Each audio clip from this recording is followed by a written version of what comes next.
Joining us today here at the Rockpit, we have Mat McAndrew from Rain City Drive, who are about to embark on their first ever Australian tour in March of 2026 of this year. Um, uh, it's an absolute pleasure to be chatting with you, Matt. How are you? And welcome to the Rockpit and to Australia. Well, thanks so much for having me, man. Yeah, excited to be here. Excited to be going there. Everything's lining up. Absolutely, and what a massive, I guess, last 6 months you had, especially. European festivals, two runs through the States, and you're just about to head back out onto the road to do a big run through Europe before you hit Alpine country. Yeah, Rain City Drive, just to put a bit of perspective on things. I mean, you guys have been around together as a band for 5 years, but the band has a bigger history than that. You're for sure. formerly a band called Slaids, which a lot of us would be familiar with. hmm The change of style and name and the evolution from what was Slaids into Rain City and then Rain City Drive. Tell us a little bit about that. Yeah, I mean, I think by the time the five of us linked and decided that we wanted to pursue a project together, um, not just me filling in for a tour, but hey, we should really create records together and write together and whatever.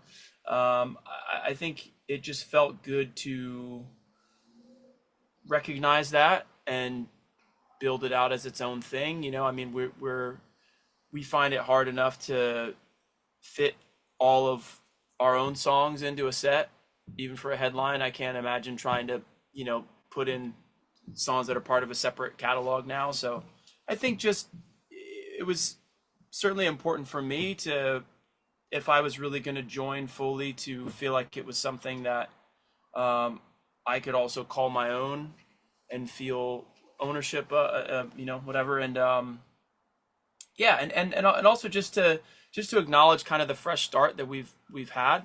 I mean, when I joined with the guys, we really had to start over anyways. So I think it's kind of been instead of framing it as this thing that's been around for a decade, I just think it's more accurate.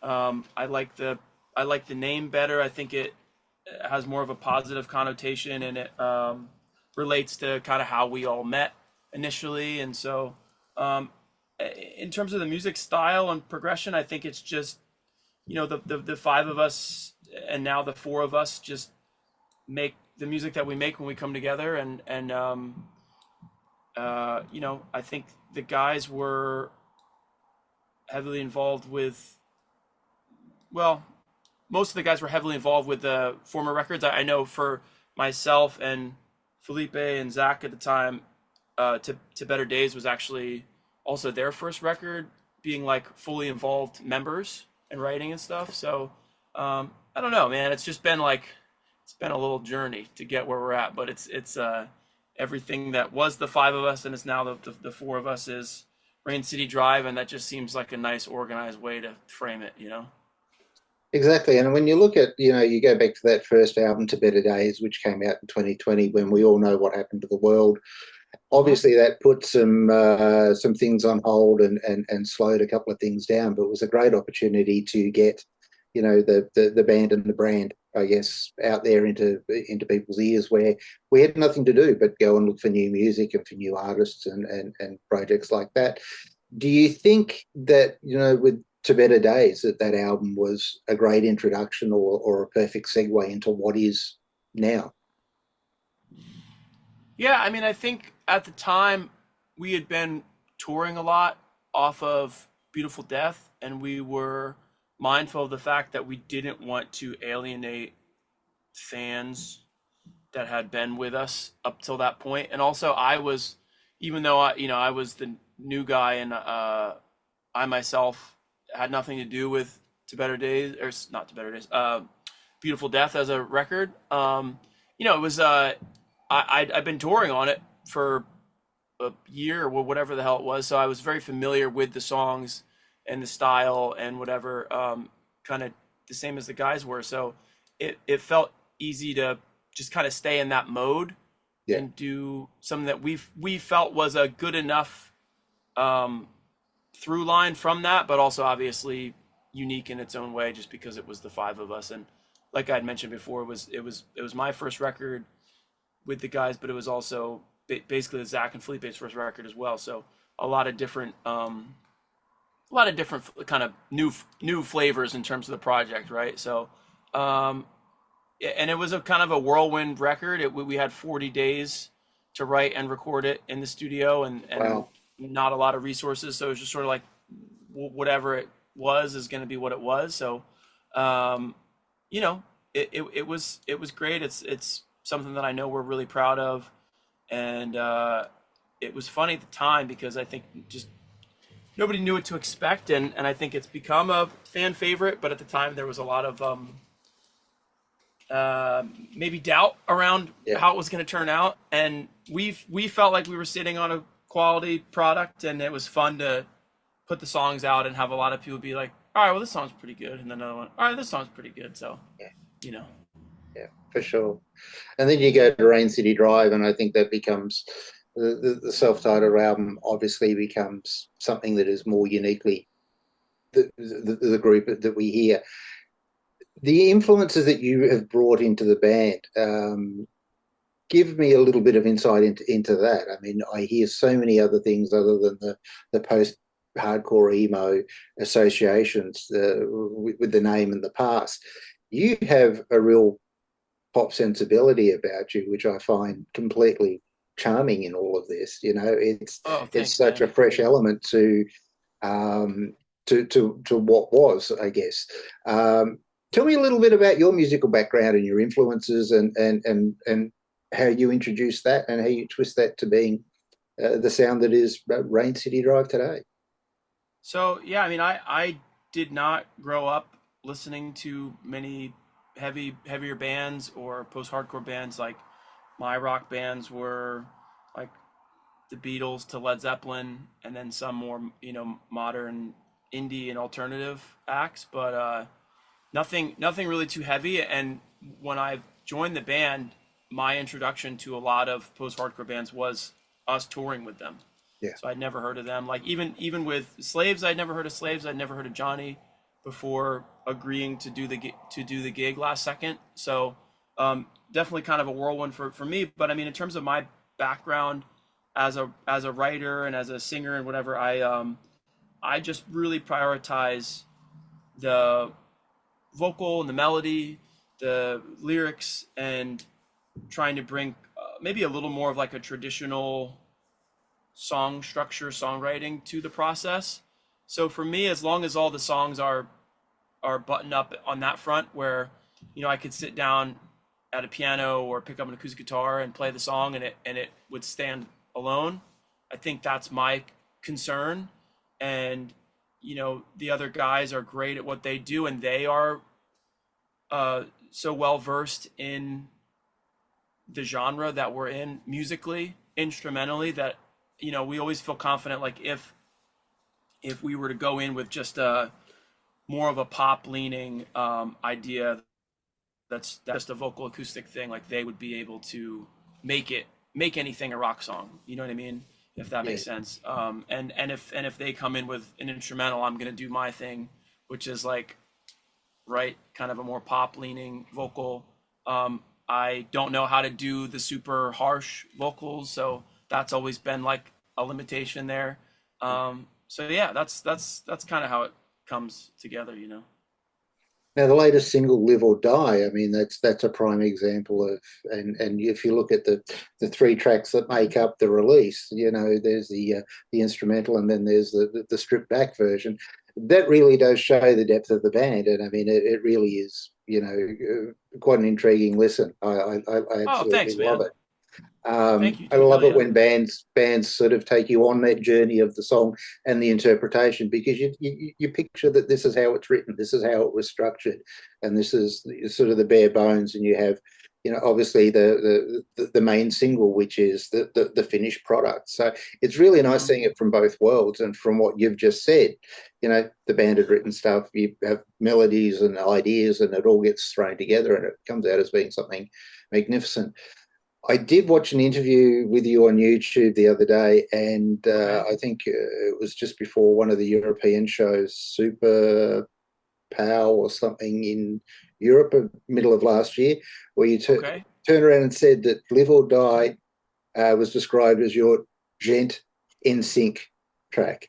And I just thought that Yeah. was that was an incredible analogy for the Yeah. song. It's a very clever analogy. So Oh, thanks, man. Yeah, no, I was listening to a lot of the old Max Martin shit for sure when I was trying to write that, and mm, making sure all my harmonies were lined up. Yeah, I mean, so the guys had sent me that instrumental, and it sounded really cool and strong, and so I was in a combination of trying to write melodies to that, and then I would also just comp really basic piano chords, and kind of like I said, I like to approach it that way too, and then recording from a writing standpoint, like each harmony layer and making sure everything, like there was no clashing notes and no whatever, and especially the structure of it, I wanted to copy the like the format of um, Bye Bye Bye, where yeah, it's the breakdown chorus that's like kind of a chorus B melodically,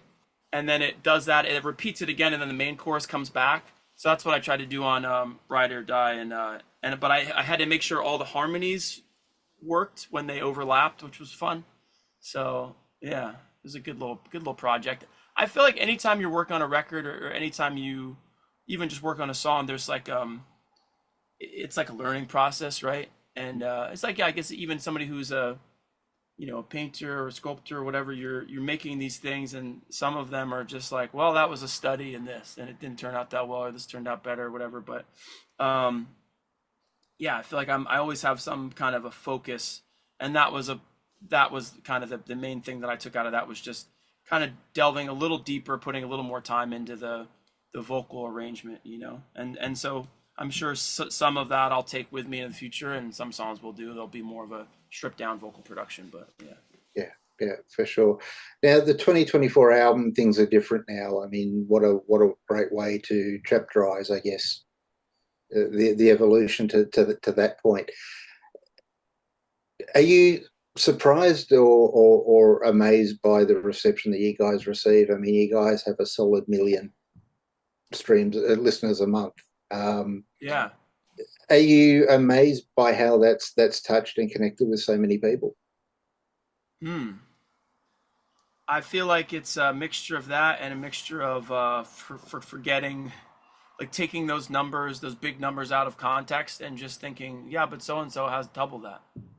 Yeah, Mm, but you know what I mean? And so I don't know. I think it's if you ever stop and actually try to imagine, gee, there might be a million different people listening to this every month. That's awesome. And who could ever want anything more? But like I said, we start to just kind of abstract these things, and you think about, like, gee, I really would like 4 million, and then I'd really feel like we had done something. Or gee, I really like.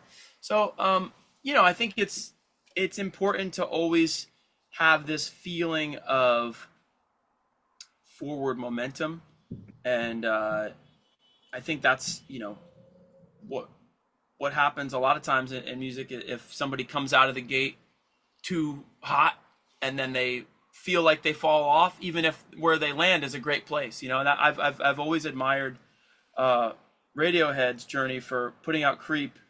That is still, arguably like the biggest thing they've ever put out and will put out, just in sheer metrics, yeah, but they so have not let that define them.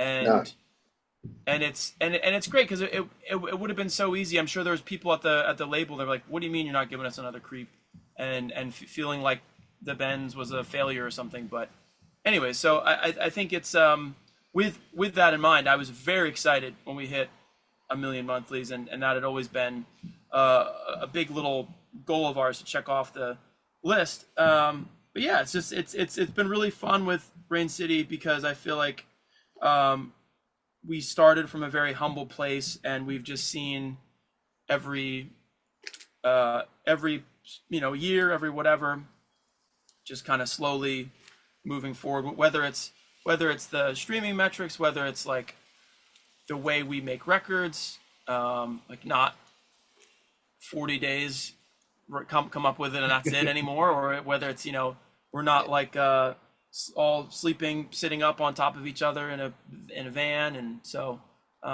yeah, it's been a really fun part of the process. And like I said, I don't admire anybody who uh, blows up off of maybe a TikTok song or something and starts off touring on a bus and thinks it's hard. It's just like, because there's at a certain point you can't make it any easier, and I will always have the perspective of how hard it used to be.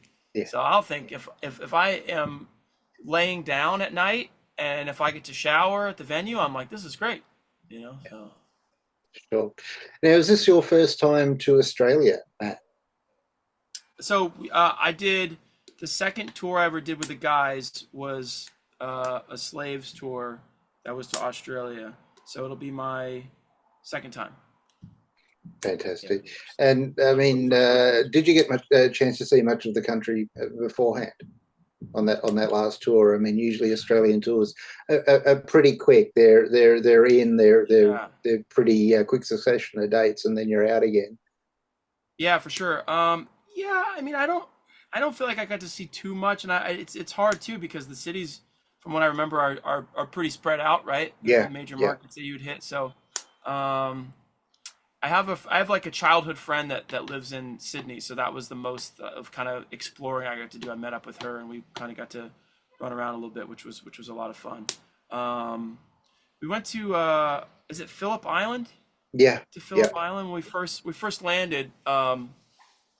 Our friends in Awaken I Am had a place out there that we stayed just to get rid of the jet lag, which I remember was like, I think the only true jet lag I've ever experienced was going to Australia. It just wrecked me. Yeah. Yeah, not a ton.